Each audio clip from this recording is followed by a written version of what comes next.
दोस्तों स्वागत है आप सभी का एडिटेक पे। और आज हम बात करेंगे गेमिंग कंसोल्स के बारे में, मोर स्पेसिफिकली प्ले स्टेशन और एक्सबॉक्स के बारे में। कंपेयर करेंगे इन दोनों ही कंसोल को और जानेंगे कि इन दोनों में से कौन सा बेहतर है in terms of price and in terms of specs. So video को अंत तक जरूर देखिएगा, बहुत कुछ है जानने और समझने को। अगर आप चैनल पे नए हो तो जल्दी से चैनल को सब्सक्राइब कर दो, वीडियो पसंद आया तो वीडियो को जरूर से लाइक करना। नमस्कार दोस्तों, मेरा नाम है धीरज, आप देख रहे हैं एडिटेक। आइए जानते हैं।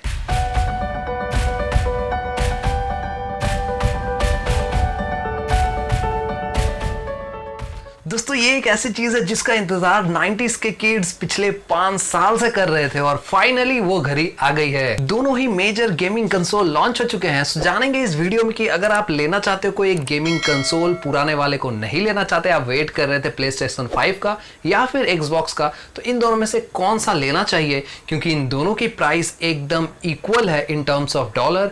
इंडिया के पर्सपेक्टिव में हो सकता है सिचुएशन थोड़ा अलग हो। दोस्तों शुरुआत करते हैं सोनी के प्ले स्टेशन 5 के साथ। जानते हैं सोनी ने इस साल इसमें क्या कुछ दिया है, लेकिन इसके स्पेक्स बताने से पहले एक चीज मैं यहां क्लियर कर दूं कि प्ले स्टेशंस हर साल लॉन्च नहीं होते या फिर एक्सबॉक्स भी हर साल लॉन्च नहीं होता। आपको गेम्स और गेम कंसोल खरीदने से पहले एक चीज ध्यान रखना चाहिए कि इन सब के डेवलपमेंट में बहुत टाइम लगता है और ये एक तरह का जनरेशनल चेंज होता है। सो जो नया प्रोडक्ट होता है उसको आप पुराने प्रीवियस प्रोडक्ट से कंपेयर नहीं कर सकते। भले ही पुराने प्रोडक्ट में मॉडर्न गेम्स क्यों ना चले, आप बिल्कुल भी कंपेयर नहीं कर सकते इन दोनों को। अब जानते हैं PlayStation 5 के स्पेक्स के बारे में। दोस्तों PlayStation 5 में जो CPU दिया गया है वो एक कस्टम मेड CPU है, यानी कि आपको मार्केट में ये CPU नहीं मिलेगा। यहाँ पे जो CPU दिया गया है इसका नाम है 8X Gen 2। ये AMD की तरफ से आता है और यहाँ पे इस CPU में दिया गया है 8 कोर और 16 थ्रेड और इनको लॉक किया गया 3.5 GHz पे। वहीं अगर हम ग्राफिक्स मेमोरी की बात करें, यहाँ पे एक चीज क्लियर कर लो कि कंप्यूटर की तरह यहाँ पे रैम्स नहीं होते,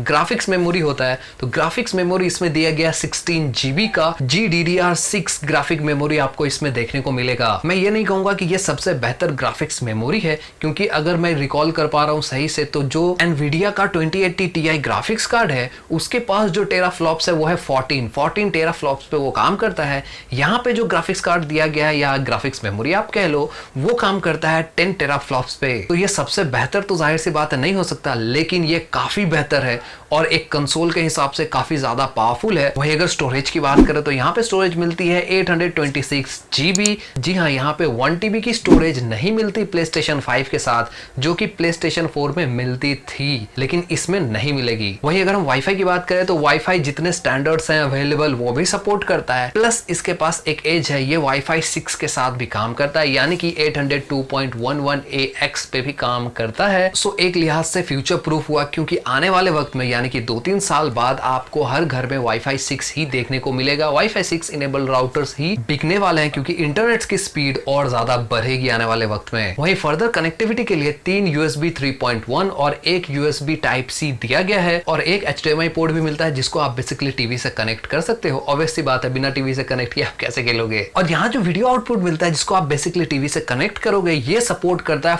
4K को 120 हर्ट्ज तक, और ये 8K टीवीज को भी सपोर्ट कर सकते हो। बेसिकली 4K और 8K टीवीज के साथ आप इसको कनेक्ट कर सकते हो और चला सकते हो। अगर 4K 8K टीवी आपके पास नहीं है तो कंसोल खरीदने से पहले वो जरूर से खरीद लेना। और दोस्तों एक और जरूरी बात, PlayStation 5 में जो इंटरनल मेमोरी मिलती है 825 GB की, ये SSD है, HDD नहीं है, हार्ड ड्राइव नहीं है, SSD है। तो यहाँ एक ध्यान रखने वाली बात है। और इसका जो एक्सपेंशन होगा वो आप दोनों में कर सकते हो, यहाँ कंफ्यूज मत होना। SSD लगाकर भी इसको एक्सपेंड किया जा सकता है और साथ ही साथ हार्ड ड्राइव लगा के भी इसके मेमोरी को एक्सपेंड किया जा सकता है। और यहाँ पे जो टॉप वेरिएंट है जिसके बारे में हम बेसिकली बात कर रहे हैं, वहां पे एक आपको डिस्क ड्राइव भी देखने को मिलेगा। ये एक्चुअली में ultra HD Blu-ray disk drive है, जो बेसिकली 100 GB तक के मेमोरी को सपोर्ट करता है। तो दोस्तों ये था PlayStation 5 का स्पेक्स, पर PlayStation 5 के साथ सिर्फ इतना ही लॉन्च नहीं किया गया। PlayStation 5 के साथ PlayStation का एक डिजिटल वेरिएंट भी लॉन्च किया गया है। यहाँ पे बेसिक फर्क सिर्फ और सिर्फ स्टोरेज के साथ है, बाकी जो स्पेसिफिकेशंस है वो ऑलमोस्ट आपको सेम देखने को मिलेगा। सो अगर आप कंफ्यूज हो रहे हो तो मैं एक बात बता दूं कि डिजिटल वेरिएंट जो है वो बेसिकली उन लोगों के लिए है जो सिर्फ और सिर्फ इंटरनेट से गेम डाउनलोड करना पसंद करते हैं, फिजिकली डिस्क लगा के या फिर फिजिकली गेम्स को इंस्टॉल नहीं करते अलग से कोई डिवाइस अटैच करके, वो डायरेक्टली इंटरनेट से गेम डाउनलोड अपलोड करते हैं अपने प्रोफाइल में और फिर वहां से प्ले होता है। तो उन लोगों के लिए ये डिजिटल वेरिएंट है और इसकी प्राइस काफी कम है कंपेयर टू जो मेन वेरिएंट है PlayStation 5 का। और ये दो वेरिएंट्स के अलावा PlayStation ने अपने रिमोट को भी बहुत ज्यादा अपग्रेड किया है। यहाँ पे आपको रिमोट में एक हैप्टिक फीडबैक मिलेगा हर गेम के साथ जो पहले नहीं मिलता था। यहाँ एक रियल वर्ल्ड फीलिंग देने की कोशिश की गई है, या फिर यूं कहूं तो गेमिंग एक्सपीरियंस को एक नए लेवल पे ले जाने की कोशिश की गई है। रिमोट्स में काफी सारे बटन्स मिलते हैं, साथ ही साथ ये एक वायरलेस रिमोट है। इसमें एक टच पैड भी मिलता है आपको सामने की तरफ कंट्रोलर्स के बीच में, और इस रिमोट को आप चार्ज कर सकते हो USB Type-C के थ्रू। सबसे मजेदार चीज जो इस रिमोट के बारे में मुझे लगी वो हैप्टिक फीडबैक है। हैप्टिक फीडबैक में जैसे जैसे आप गेम खेलोगे, जिस तरह के एरिया से आप गुजरोगे, उस तरह के वाइब्रेशंस या उस तरह के कुछ हरकतें रिमोट आपको हाथ में फील करवाएगा, जिससे आपको रियल वर्ल्ड फील आएगी और आप गेम बड़े अच्छे से एंजॉय कर सकते हो।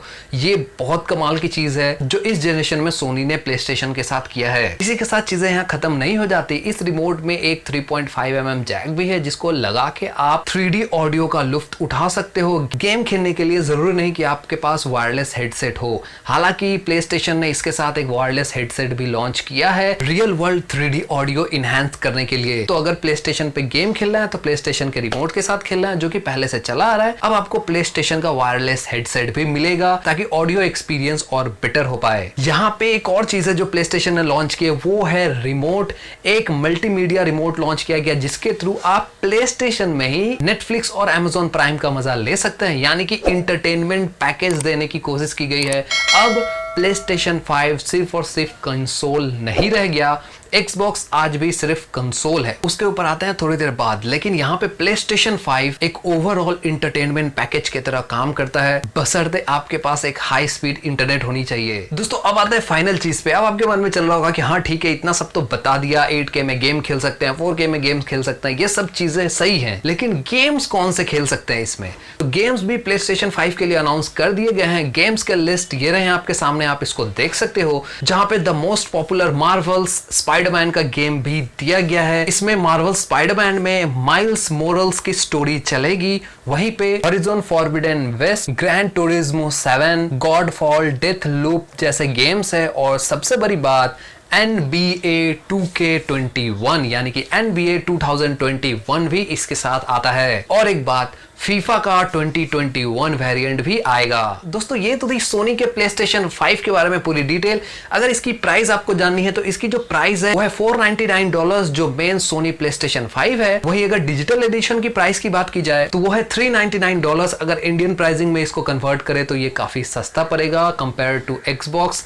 लेकिन आपको ये याद रखना चाहिए कि Xbox की भी जो प्राइसिंग है वो $499 ही है, लेकिन इंडिया में ये लॉन्च हुआ है 49,999 रुपीस का, यानी कि 50,000 रुपीस का। सो PlayStation के साथ भी ऐसा कुछ हो सकता है क्योंकि टैक्सेशन का भी बहुत असर पड़ता है, डायरेक्ट कन्वर्जन का कोई फायदा नहीं है। पर बहरहाल PlayStation की अभी तक जो प्राइसिंग है वो यही है। PlayStation लॉन्च होने वाला 19 नवंबर को, तो उस दिन सारी चीजें क्लियर हो जाएंगी।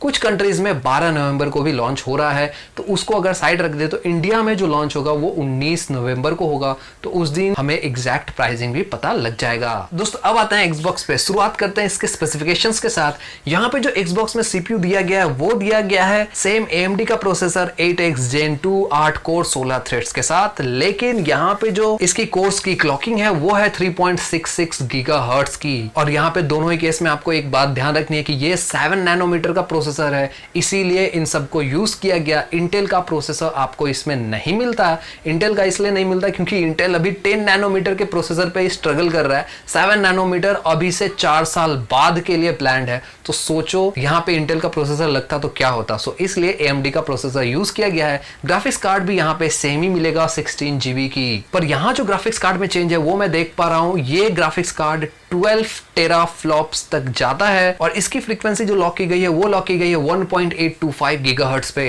अब बात कर लेते हैं मेमोरीज की। तो यहाँ पे जो ग्राफिक्स कार्ड में मेमोरी मिलता है वो मिलता है 16 GB का DDR6। इसके बारे में मैंने पहले बताया है। इसी के साथ इंटरनल स्टोरेज इसमें 1 TB की मिलती है और ये भी SSD है। कस्टम SSD इसके साथ मिलता है। तो इंटरनल स्टोरेज इसमें 8 TB की दी जा रही है। प्ले स्टेशन में वहां पे इंटरनल स्टोरेज मिल रही थी हमें 825 GB, और साथ ही साथ एज यूजुअल इसको आप एक्सपैंड कर सकते हो। पर इसको एक्सपैंड करने का मतलब ये नहीं है कि आप कहीं से भी एक हार्ड ड्राइव या SSD लेके आ गए और लगा दिए। नहीं, Xbox के मेमोरी को एक्सपैंड करने के लिए आपको Xbox का ही मेमोरी अलग से परचेस करना पड़ेगा, जो कि इनके वेबसाइट पे लिखा हुआ है पूरा क्लियरली सोल्ड सेपरेटली। सो आपको अगर ज्यादा मेमोरी चाहिए तो आपको अलग से मेमोरीज खरीदनी पड़ेंगी और माइक्रोसॉफ्ट से ही खरीदना पड़ेगा। रेजोल्यूशन के मामले में प्ले स्टेशन और Xbox लगभग सिमिलर हैं।